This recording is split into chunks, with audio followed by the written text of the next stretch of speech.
sini akoigi mentar tha malapu parsa kumsing lisihunga samri kungari thoi mentar tha gi noma panba korumit yai faraba sakon sengi mangang uthaki matamna akoigi asumba ladong sanami gi punen dong lai baijaki kanglam asumba adugumba nanu haicha khan batum batum dik chatharak ba adugumba kalam asuka dina gin bayang da chata chapuri masini ko masini jaipur smart na che lare adagi matang matang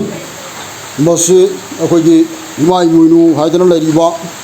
akoigi nanu haicha khan gi matam degi sapong pi adugumbi langinu gi sauru gi imai muinu changkhon bi fajabata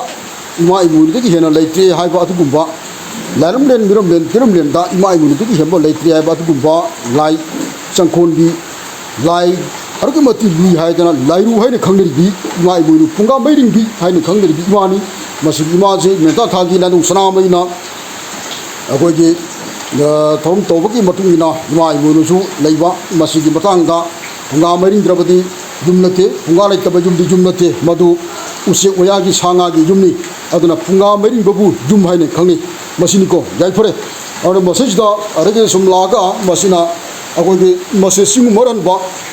akoigi adum laba mati mai legraba taimung biram len gi asang gi amai purelen oiraba alguba nanong heichaki matanda safong okpa dugba jai faraba dugba mati mai legraba magi kana mam legre matu kona ai haijarake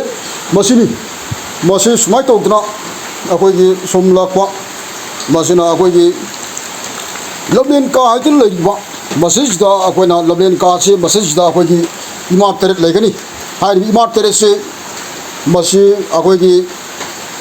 yeng pan ba musum tabung pan ba miram laram len tirun au mok tu na taina leiribi adu bi ima ter ki